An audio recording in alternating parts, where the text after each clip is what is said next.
Bonjour, bienvenue. J'espère que vous avez apprécié la vidéo. Abonnez-vous et activez les notifications.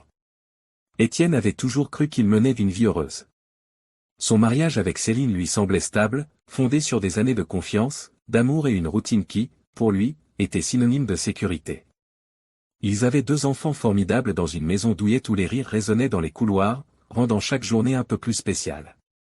Étienne n'avait jamais eu à remettre en question la loyauté de Céline, car il la considérait comme sa partenaire pour la vie, quelqu'un sur qui il pouvait compter pour faire face à n'importe quelle tempête. Mais parfois, la vraie nature des gens n'apparaît que lorsque nous sommes confrontés à l'inattendu, et c'est précisément ce qui se produisit ce soir-là. Céline lui demanda de parler après que les enfants furent couchés.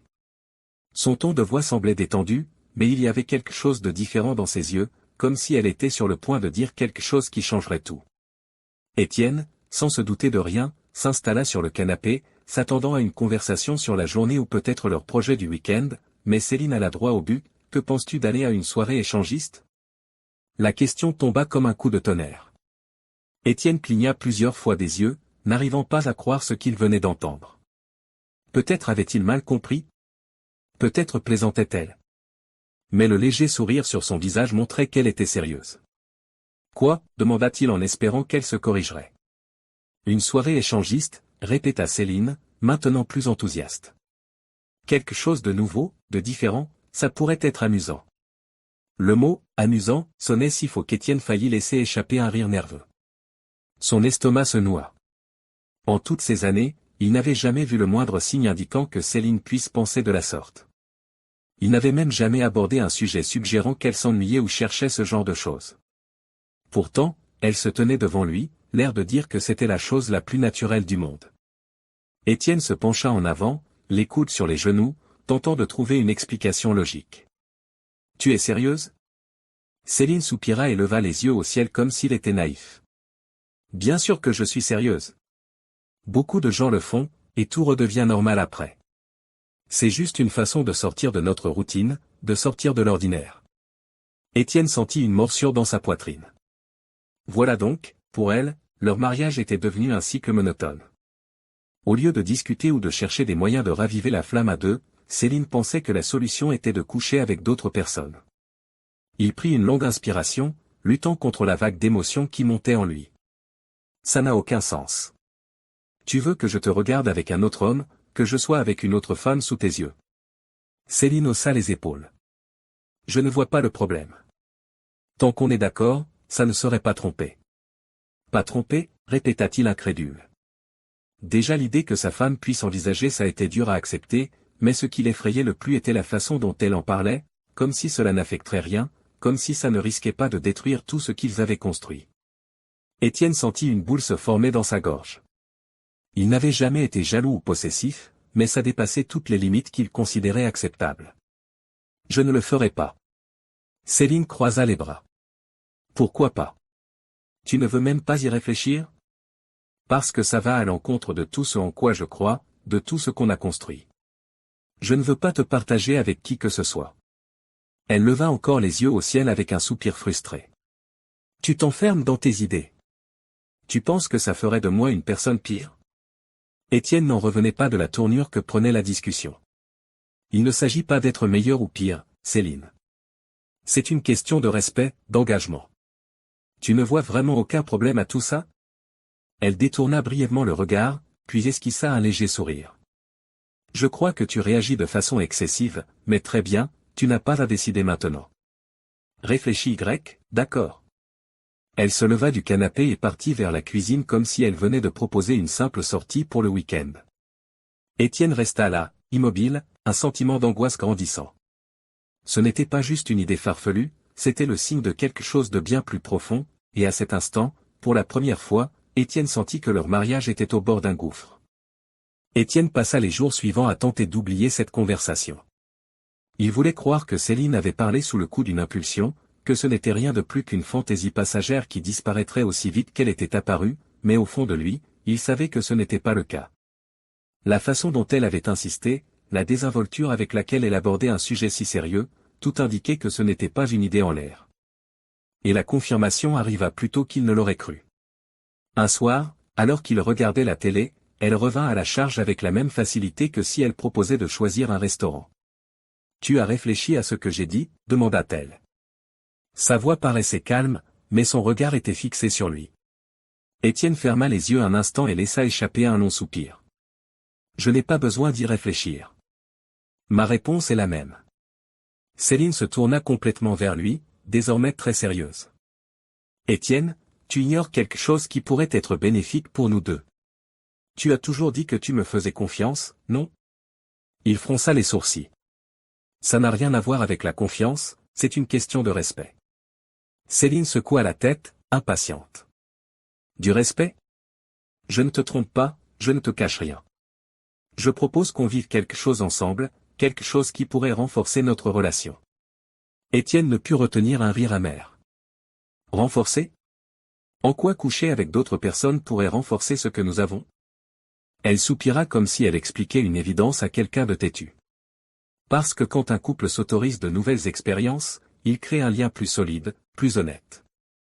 On est ensemble depuis si longtemps, pourquoi ne pas introduire quelque chose de nouveau dans la relation ? Il sentit son estomac se tordre. Ce n'était pas la femme qu'il avait épousée, ou peut-être que si, il ne l'avait jamais vue sous ce jour. « Tu y crois vraiment, pas vrai ?» demanda-t-il en la regardant dans les yeux. Céline n'hésita pas. « Oui, et j'aimerais que tu y crois aussi. » Ce fut la première fois qu'Étienne ressentit une peur réelle pour l'avenir de leur mariage. Céline n'y pensait pas seulement, elle avait déjà pris sa décision.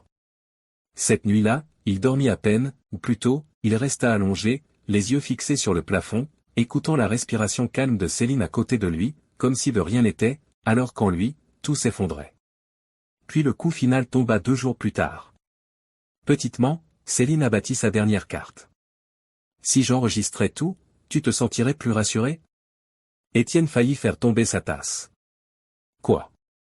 Et si je filmais pour te montrer que ce n'est pas grave, que ça ne changerait rien entre nous ?»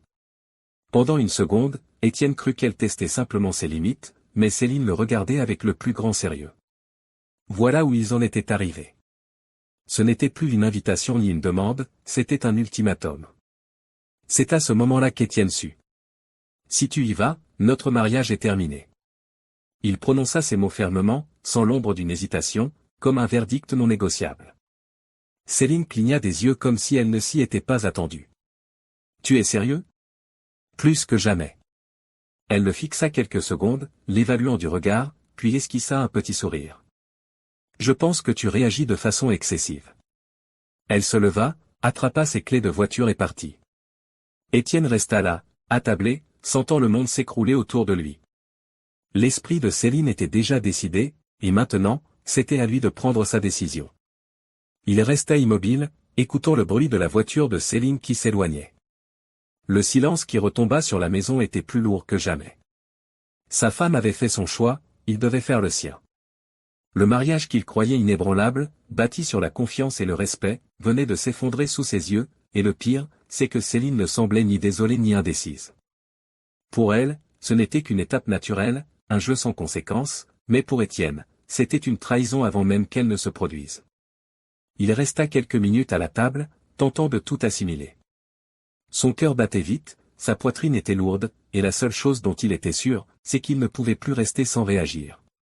Il regarda la porte, les sièges auto des enfants, tous les signes d'une routine qu'il croyait inébranlable il y a encore quelques semaines. Céline était partie, mais lui était toujours là. C'était ça qu'il fallait changer. Étienne se leva, alla dans la chambre et prit son ordinateur portable. Quelque chose le poussait à chercher des réponses, à comprendre ce qui nourrissait cette obsession chez Céline, mais en ouvrant la boîte mail qu'ils partageaient pour leurs abonnements et factures, il découvrit quelque chose d'inattendu, un email de la veille au soir, une invitation. Céline avait déjà confirmé sa présence à la soirée bien avant même de lui en parler ce matin-là. Elle n'avait pas pris sa décision au petit déjeuner, elle l'avait prise bien plus tôt. C'était pire qu'il ne l'imaginait. Agissant sous l'impulsion, il explora son historique de navigation. Il ne l'avait jamais fait auparavant, il n'en avait jamais eu la moindre raison, mais à cet instant, il fallait qu'il sache. Et ce qu'il découvrit confirma ses pires craintes. Céline consultait des soirées, des forums, des communautés. Elle n'explorait pas par une curiosité soudaine, elle était déjà impliquée dans ce milieu. Un frisson parcourut Étienne. Si Céline était déjà dedans avant même de lui en parler, était-ce vraiment la première fois qu'elle faisait ce genre de choses? Cette soirée n'était-elle que la première où elle avait eu assez d'assurance pour le lui avouer? Il voulut arrêter de chercher, mais il ne put s'y résoudre. Il continua de faire défiler l'historique, pages de discussion, invitations, confirmations. Sur un lien, il découvrit un groupe privé qu'elle avait rejoint, et parmi les commentaires, un en particulier retint son attention, un message de sa part. Mon mari n'est pas encore au courant, mais j'y serai. J'ai trop hâte. C'était comme un coup de poing dans l'estomac. Elle ne considérait pas simplement une possibilité, elle avait déjà décidé depuis longtemps, bien avant de lui en parler. Toute cette histoire de vouloir filmer, d'essayer ensemble, ce n'était qu'une mise en scène. Étienne referma l'ordinateur et respira profondément, tâchant de calmer ses mains tremblantes.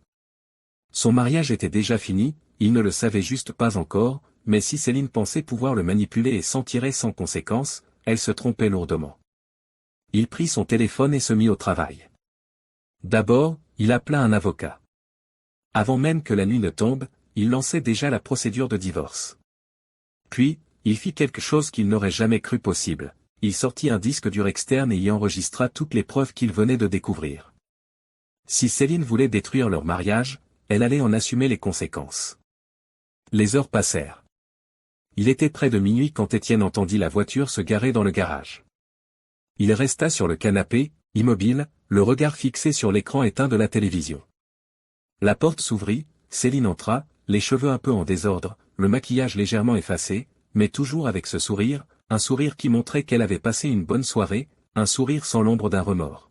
« Salut », dit-elle en jetant ses clés sur la table du salon. Toujours réveillée. Étienne la regarda. Pour la première fois, il ne voyait plus la femme qu'il aimait, mais une étrangère. Étienne demeura assis sur le canapé, observant Céline comme si de rien n'était. Elle jeta ses clés sur la table, retira ses chaussures et poussa un soupir satisfait. Le parfum qu'elle portait se mêlait à une autre odeur qu'il ne connaissait pas, un détail qu'il ne pourrait jamais oublier. « Encore debout ?» demanda-t-elle avec un léger sourire aux lèvres. Il mit quelques secondes à répondre, tant la scène était surréaliste. « Oui », dit-il d'une voix plus froide qu'il ne l'aurait voulu. Céline s'en rendit compte. « Oh, Étienne, allez », fit-elle en levant les yeux au ciel, se dirigeant vers la cuisine pour se servir un verre d'eau. « Ne recommence pas, dit-il. Il se pencha légèrement, les coudes sur les genoux. « Recommencer quoi ?» Elle esquissa un demi-sourire. « Tout ce drame. Je savais que tu réagirais comme ça. » Étienne la regarda, stupéfait par son cynisme, sa façon de parler comme si c'était lui le problème, comme si tout cela n'était dû qu'à son entêtement. « Tu savais ?» Elle but une gorgée d'eau et hocha la tête d'un air détaché. « Bien sûr, tu as toujours été si traditionnel, mais sérieusement, tu en fais toute une montagne. » Son estomac se serra. « J'en fais une montagne ? » « Oui. Regarde, j'y suis allé, je me suis amusé et je suis rentré. Tout est pareil, rien n'a changé. » Étienne laissa échapper un bref rire sans joie. « Rien n'a changé. » Céline haussa les épaules comme si elle y croyait vraiment. « Tu es toujours là, je suis toujours là, notre mariage est toujours. » Ce fut la goutte d'eau. Étienne se leva lentement, sans s'énerver, le regard vide. Pour la première fois, Céline sembla apercevoir qu'il se passait quelque chose. « Je veux que tu partes. » Sa voix était ferme, inébranlable. Céline cligna des yeux, fronçant les sourcils. « Quoi ? Tu m'as bien entendu. Sors de chez moi. » Elle laissa échapper un rire nerveux.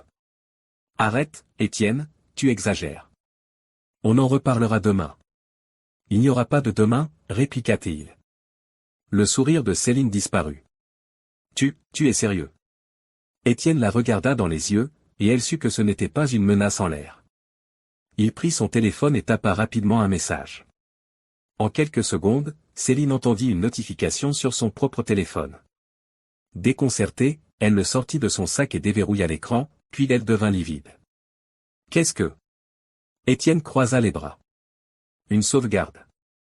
Céline ouvrit la vidéo et retint son souffle en constatant qu'elle se voyait elle-même, le moment exact où elle s'était filmée en train de s'amuser à cette soirée avec ces inconnus qu'elle avait présentés comme inoffensifs. « Comment tu as obtenu ça ?» balbutia-t-elle, le choc remplaçant d'un coup son assurance.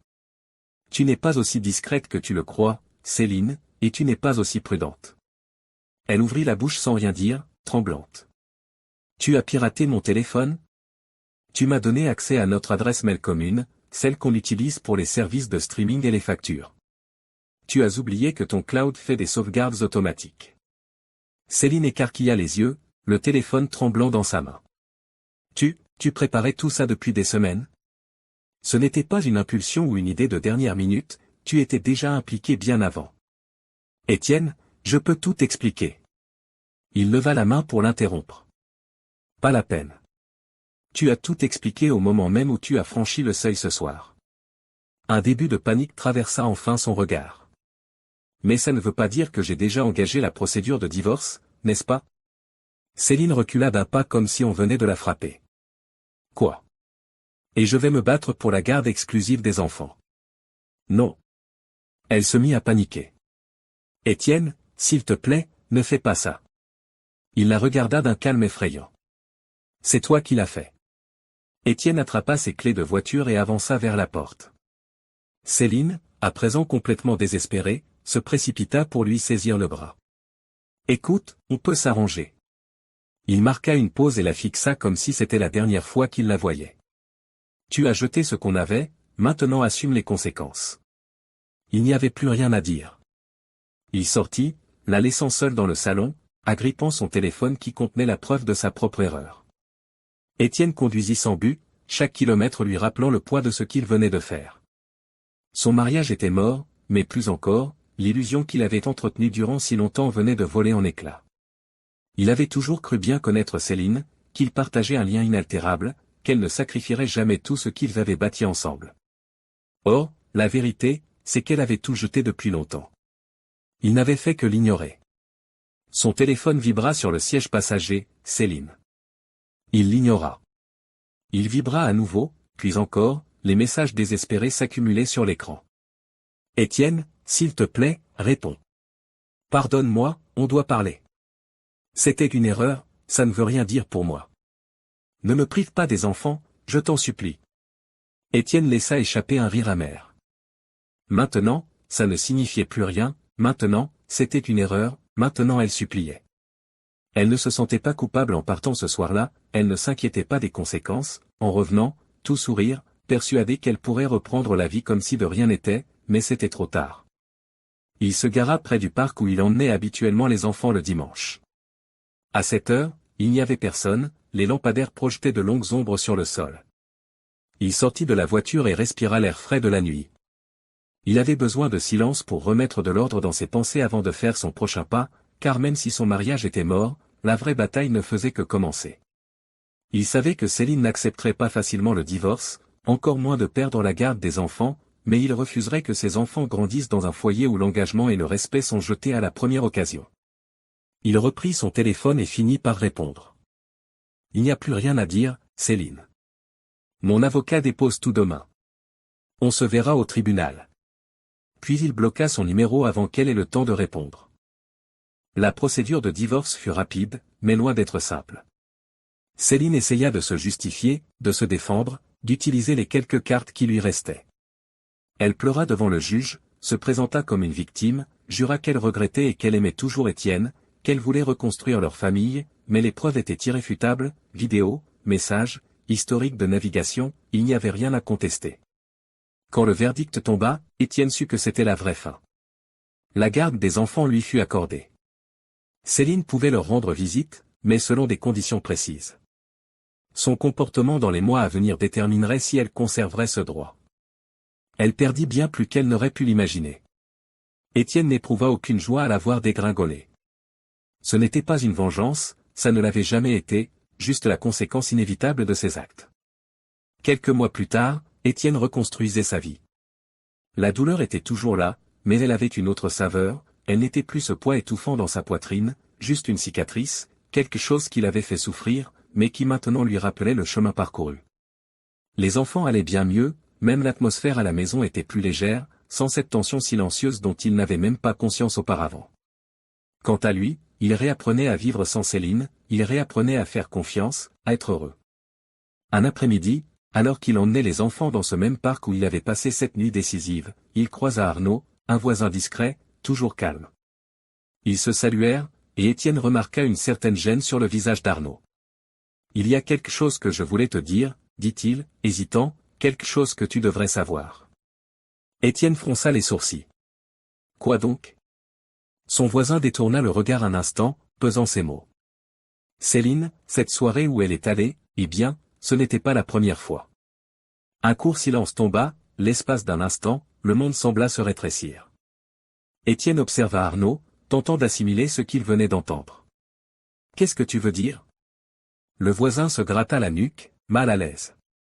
Je l'ai vue plusieurs fois avant cette fameuse soirée. Elle partait quand tu n'étais pas là, toujours de façon discrète.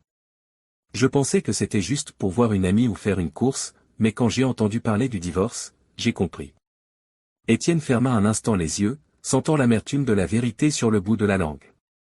Ce qu'il soupçonnait, ce qu'il redoutait, ce qu'il avait toujours voulu éviter, était vrai.